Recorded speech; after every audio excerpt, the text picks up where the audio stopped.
Okay, I thought I'd take you through actually using the Vigotec engraver cutter, or at least using it in the application I'm using it right now, and what I'm doing to protect the rest of my family, the dogs, the wife, because the unit only comes with one pair of glasses.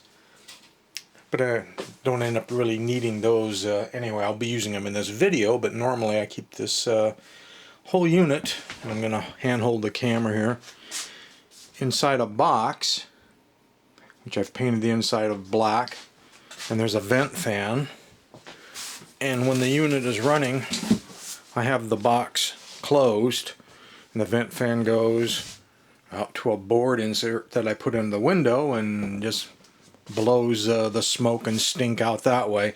Sucks a little bit of air in through some slits in the sides where I have the cables that come out. And since I'm burning etching on tile, I'm not particularly worried about the fact that this is a cardboard box. I think that that's fine, and I don't leave the thing running unattended, so it's not like it's going to catch on fire or anything. But in the end, I'll probably build a box out of some sort of material that is less flammable than cardboard. Either that, or I'll line the inside of this with a non-flammable material. But for right now, for what I'm doing on tile, it's great. But let's go through how I actually use it. You might find it interesting. The tripod's not going to be high enough to make everything visible and easy, unfortunately. I'm going to turn a power strip on the floor. And that basically turns power onto this brick. This is the power supply brick, 12 volt power supply that comes with it. And what you also hear running is this fan up there.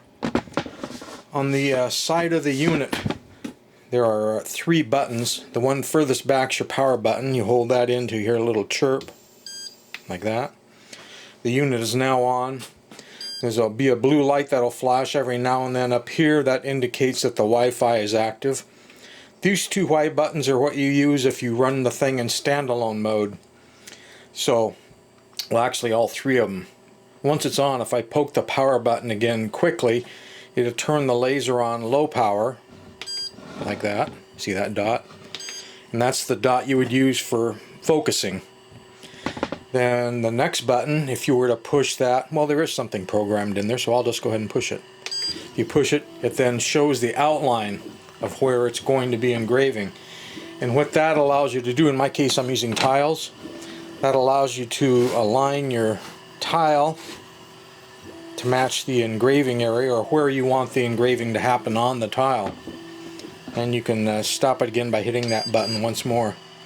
It stops in center.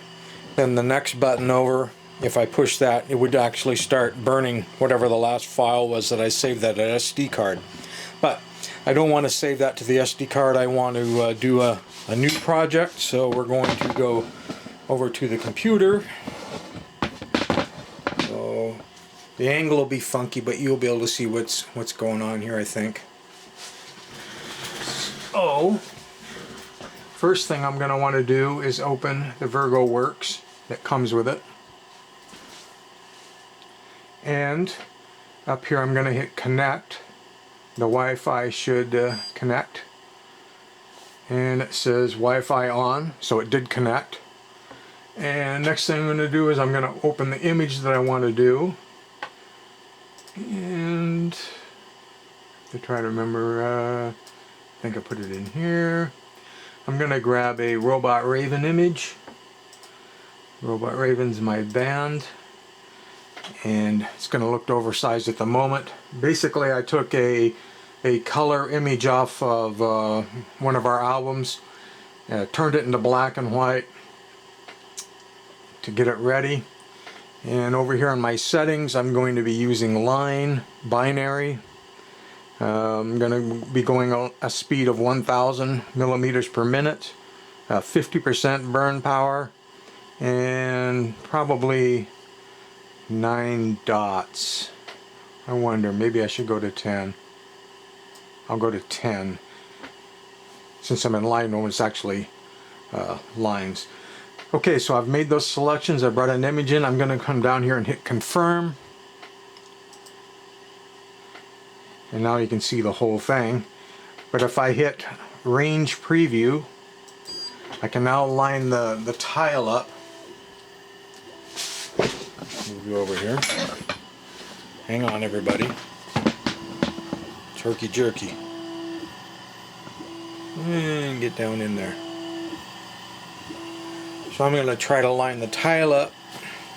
These tiles are about 100 millimeters square, 4 inches roughly. So I'm going to try to line the dot up to hit the edges of this whole thing. And that looks pretty good. Now let's go back over to the computer.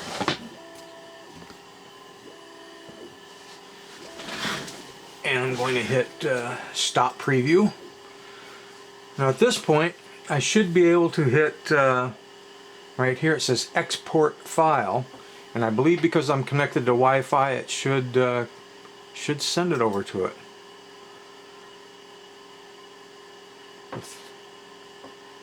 Although the last time, oh, I didn't mean export. Export's when you want to save it to your computer. Upload file, right next to it. Hit the upload file. And there's a taskbar moving along here, telling me that it's sending the information, 15, 17, 20%. As you can see, it's marching along. It's sending the information over to the engraver, and that blue light that you saw earlier blinking randomly, or not randomly but slowly, is now blinking very quickly, probably like 3 or 4 blinks per second.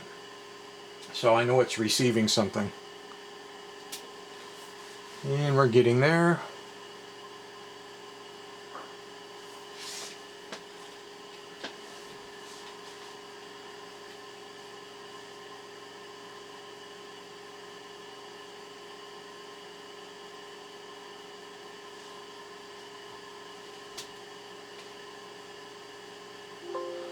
And upload successful, it says. So now I could have just hit start and just burned from my computer and had my computer communicate with this thing via Wi-Fi, but I don't want to tie my computer and my Wi-Fi up for that. I got other things I want to do, like upload this file to YouTube. So I'm going to turn my Wi-Fi connection off, and at this point the engraver is standalone. It's not being controlled by anything but me and what we just put on that card. I gotta put I'm gonna put my glasses on here, and as I said earlier, you've got the buttons over here, so let's check the preview on here on the card and see if it agrees with what we just saw from the computer. And it does. I'm going to poke it again to make that stop. And if I poke this one, it should start the burn. And there it goes. Now, as I said, normally I don't do it this way with everything open. Let's move this back. My normal mode of operation is I would have already closed the lid. And the whole thing, get you a bigger picture of what's going on. The whole thing is self-contained, so now the dogs can come and go, the wife can come and go, and everything's in fine. If I want to peek inside the box to see how things are doing, then I'll slip on my glasses and I'll take a peek inside there and verify that everything is happening that I want it to happen. So there you go. It's a demonstration of how I'm currently using it in the house. Obviously it's going to migrate out to my workshop once I'm done doing these little projects for the wife. Once it becomes a robot part making machine, it'll migrate out to the shop, and I'll make some changes to my enclosure, because at that point, instead of burning on tile, I'll be burning probably plastic and wood mostly, but we'll see.